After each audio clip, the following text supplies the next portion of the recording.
Kat and Apiwe, yes. Thank you. So let's start with what was memorable. What stood out for you? What was, yeah. The whole scene. That girl scene. Okay, yes. The clothes. The clothes. Okay, yeah.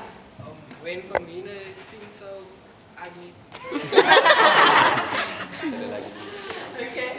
There's a hand over here. Yes. I wanted to say that. Okay. What struck me most is that directing a play reading in 6 hours is a mammoth task. Directing a musical is insane, and I was totally amazed at what they managed to do in the time they had.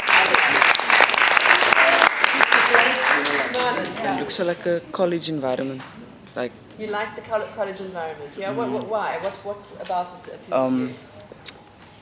how can I say, the way he was speaking to them, and they weren't, how can I say, they weren't, I forgot what I'm going to say. Okay, we'll come back to you. If you remember, just let us know. Yeah, Ethan? The popular girl, and then she had a servant, and she just took it in there. Okay, so that relationship between this very popular girl and her sidekick who was there all the time to serve her every need, yes. Yes, well, the journey that I saw these characters must have gone through, you know, to arrive at the level of maturity, you know, as a character. I especially was impressed with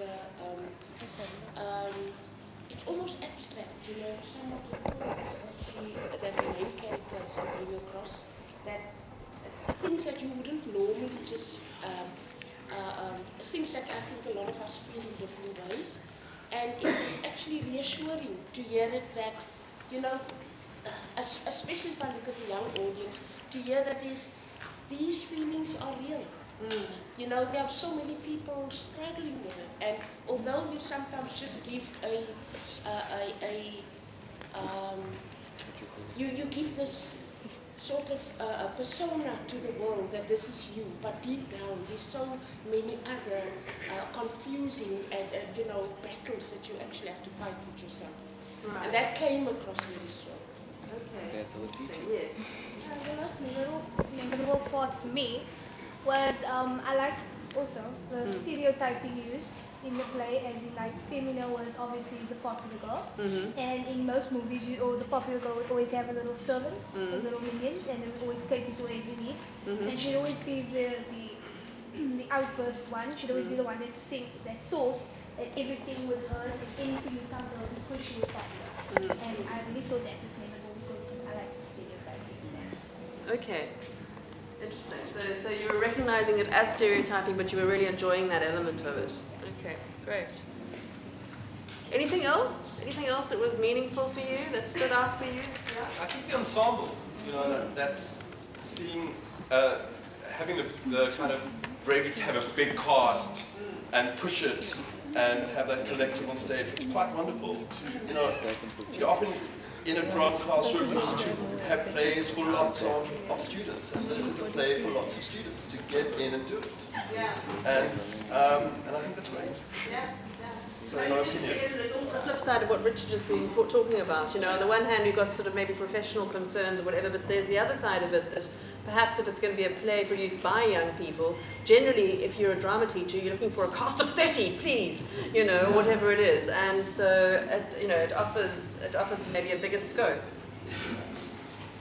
I thought I saw hands up in that top corner. Was that just my imagination?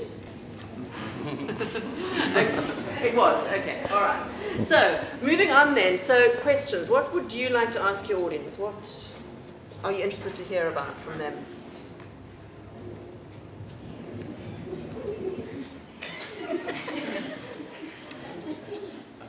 I have a question. What is your total cast size, just out of interest? Oh, sure. That is the total cast size. It's a play for 8 actors. The questions from you? Questions from us. Where? How does it feel watching a musical before the cast has learned the music?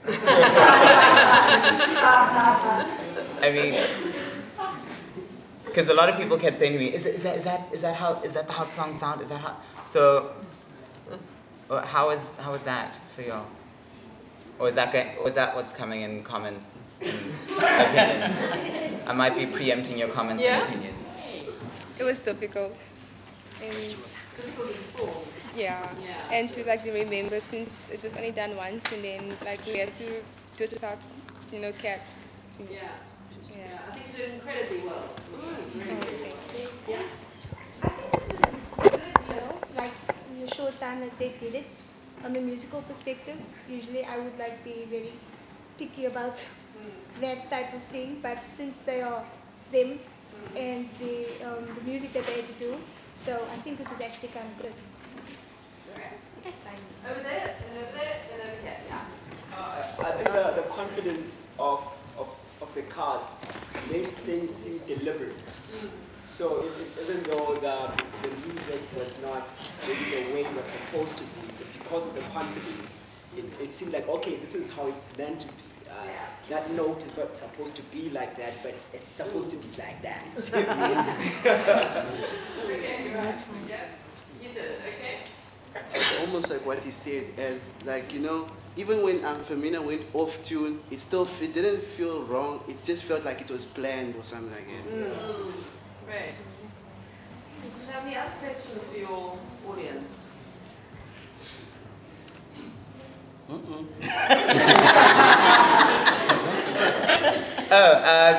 Yeah. This yeah. I have a question for Femina. Was the off-tuning planned? Wow. Yes.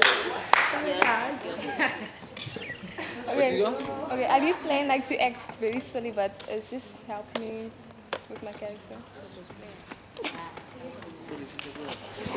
Coming back to Kat, yeah? There was I think this popped up, Tursin's script and I, we've realized that there are quite a lot of things that overlap. And where there was a comment made about the player in her play, sort of being too cast as not real. And we realized that we have plot twists that happen to exist. And so I want to find out what do you think happens with Femina's character at the end? Do you think the beginning gives you any idea of what's going to happen with her in particular at the end? Okay, up at the top. Yeah. I think she was a student. I think she was the most bright student in the class. That's why she had some attitudes and etc. Then I think at the end of the year she fails. Am I right or wrong? Like when they're saying every dog has its day, I think something's gonna happen. Something bad to it's gonna happen. To Femina? Yes. Okay. Right, yeah.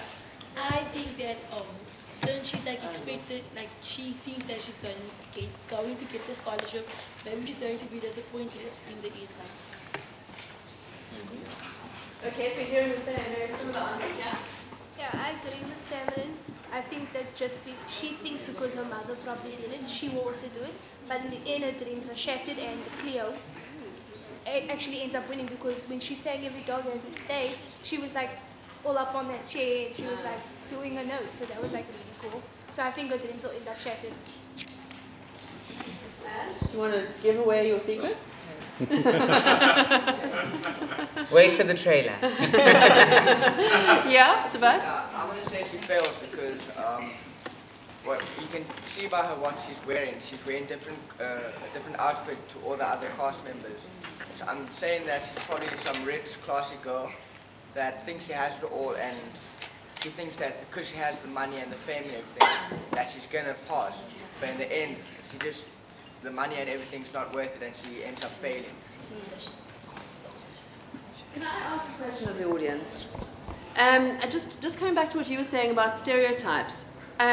I mean, obviously there are a lot of stereotypes in the movies that we watch and the television programs that we watch and whatever, and often that kind of informs, how we build our stereotypes in a way. And I'm wondering whether you find these stereotypes recognizable in your contexts. Do you see them as being people that you might encounter, obviously more three-dimensional than that, but You know what I'm saying? In your school or in your environment? Or are they fun because they kind of remind you of what you enjoy watching? What do you think about that? Yeah.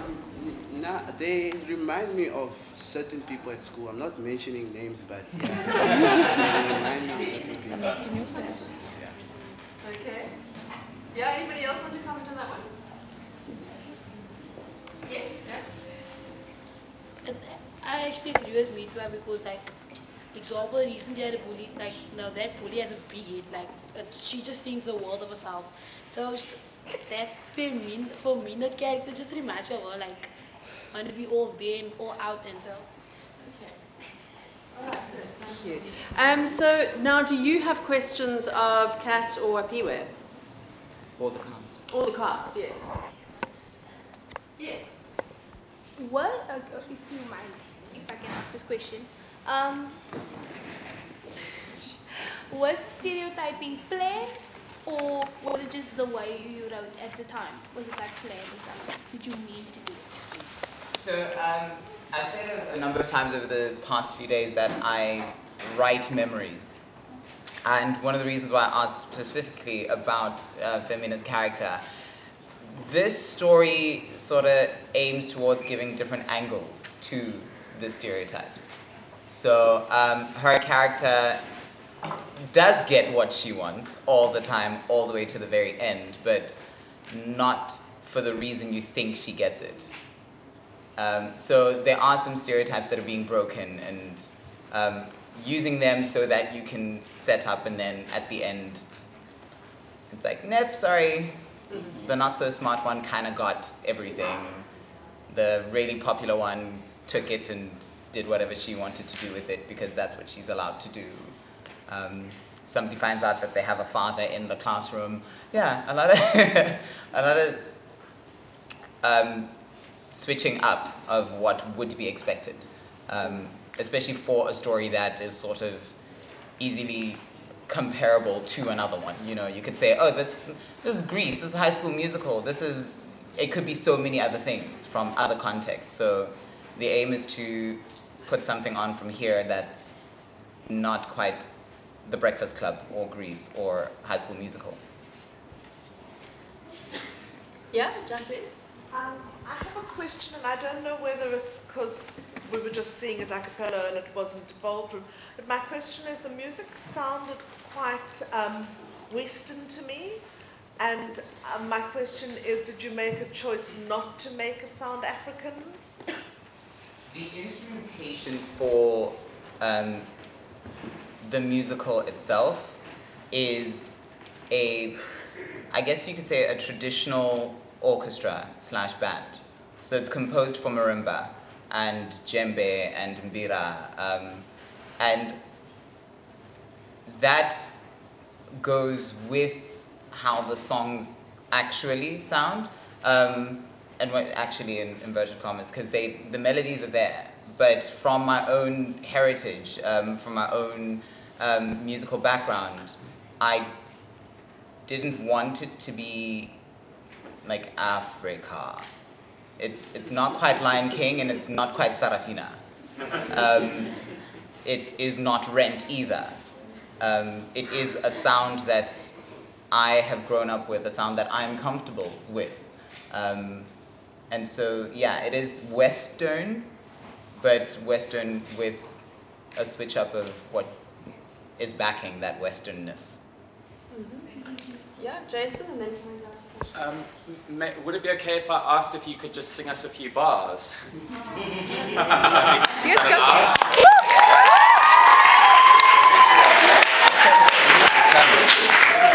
If you could just give us a sense. Okay, I guess we'll do Irresistible Me, because then you guys get to get involved.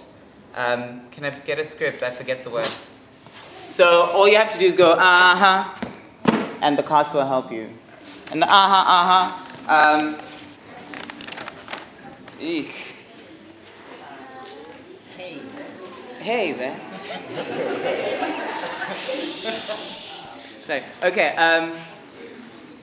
Some have the blessed fortune of being down on their luck.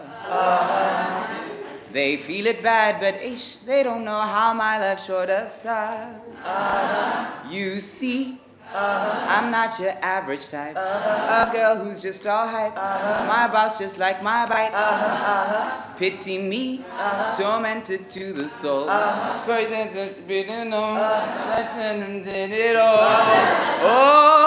Oh, poor, irresistible me, sure. I'm the envy of kings with such marvelous things, hands of aces of flush make you blush to the core. Oh, poor, irresistible me, sure. I'm the envy of kings with just marvelous things, hands of aces of flush make you blush to the core. Irresistible me. Thanks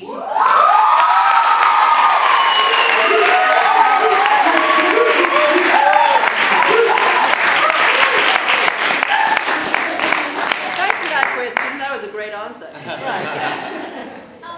I just want to ask you a question about, as you said, you know, based on your memories, right? Now, how did this play, sorry if this question is a bit personal, but how did this play like comprehend with your memories, your old memories? Like what do you remember that you put into the play itself? I tend to write a lot of me. I don't know if other people experience that, but there's a part of Sami that is who I was. You know, there's a part of the person that Sami has a crush on that I had in my life. There's a part of the teacher that he's generous, but he's also got his own issues that comes from teachers that I had who, you know, were friends, teachers who I now go and have a wine with, even though they taught me when I was like this big. So it's just been putting my story on stage in certain ways. There's a character that was played by a girl that is actually played by a boy in the real script, and he has a crush on somebody, the smartest guy, and he comes out and they've done some stuff, and it goes back to this whole idea that nobody's gay in high school. You're only gay after you've left high school, otherwise you're afraid you're going to be picked on, and you know the social circles, but turns out, you know, you have one of the top 7 who is gay, so you're going to have a gay elder in an African village. So what does that mean? So there's some twists that come in, as I said. Maya? I mean, this was a question when you were singing. I mean, it's a question about gender. Do you think that all of the woman roles should be played by men rather than? I mean, that's a choice. I mean, how did you, when you were writing it, did you see it with gender specific, or is it drag? No. So in the cast that we had right now, we were missing two male-identifying human beings, and male-identified human beings, because in high school, like we're not yet at the high school that I would like to see in the future. We're not yet in an American high school where, you know, a 12-year-old can arrive in high school mid-transition. That play is coming. But for this one, it's, okay, look at your stereotypes and see all the people that you think you know, but how are these humans behind the stereotypes? So, yeah, mainly gender specific, and very specific as to what builds you have. It's written for Botswana bodies that must be found across the world, uncompromisingly so as well. Okay, great. Yes, I see another question. I just want to ask, did you write the song too? Yes, which is one of the reasons why the cast didn't have the instrumentation. I've composed all the music, but it hasn't been noted down. It's written for people with unreal vocal ranges, so had to transpose it for the cast, and they don't know it, but I do have a backing track you could have used, but I felt it would be much more comfortable for you guys to just not have that, because it would have been like pressure. So there is one that I transposed for you. Yeah. Okay, yeah.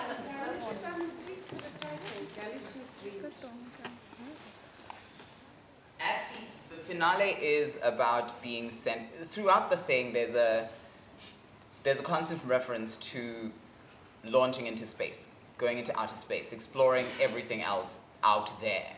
And it is about the dreams. Your dreams don't necessarily have to live within the box that you're in. There are 3 scholarships. There's being a prime elder. Do you really want to be a prime elder? What happens if you're the daughter of a prime elder? What happens with your dreams? When do you say, I am the sun, I'm not just the moon around somebody else's earth? Those questions get brought up throughout. Yeah. Okay, so let's move on. Oh, sorry, one more question. Could you please elaborate what was the relationship between Femina and Justice? Femina is Justice's ex-girlfriend, and he wants her back, but she doesn't want him. Okay, yeah, you want to continue? And at the end, when Cleo and the teacher, what? I don't understand what That's not the end of the play. So those are the first 3 songs in the play. After that, they go into a writing exercise. So yeah, that's like, just give you a little bit at the beginning. So was Cleo and give them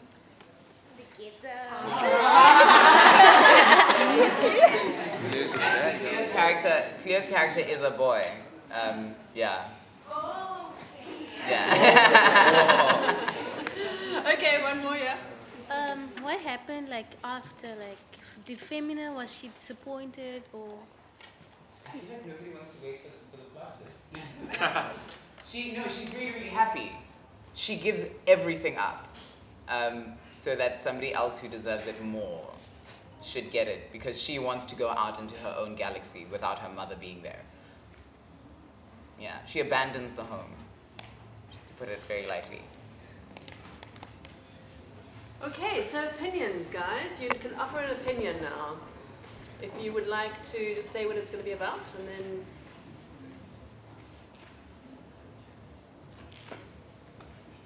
Yeah?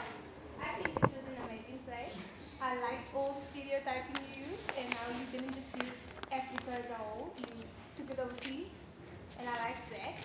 And the way you wrote it, you didn't just, obviously, you didn't think of your continent as a whole, you thought of everyone around the world and how movies are usually made, and you interpreted it into your place. I like that. Great, yeah. What's your opinion about? I like the characters, especially Femina's one. It was quite nice. And the songs, it's quite catchy. Any other opinions?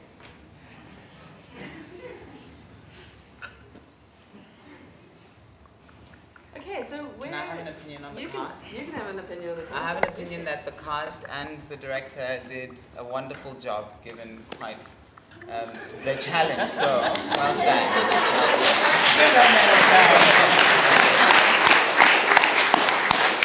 Casting soon. So what next for you? You say you're casting soon, but no. But how do you want to move forward from this point? You first. Kat? Oh, Peter? I feel it first.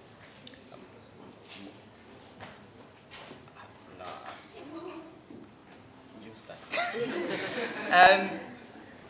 I'm going to carry on with the other bits of the script that are. The whole thing's been written, so we'll just need to figure out who we expect to be in the piece. Because yeah, I have some friends, but they're too busy right now, so we'll see who could sing it. Next is a song reading, and maybe a band meeting or band casting. And can I ask, do you think that any of the writing will shift coming out of how you experienced working with the cast, and what did you notice about that? I think the strangest bit for me is making a play that is to be viewed by a large age range, but then seeing it performed by a very particular age. And I guess it needs to have an adaptability to not necessarily be so wordy or need fast exchanges. So that's what I'm going to try and look at in the scripting of how do I make it make sense but still keep the Setswana-ness.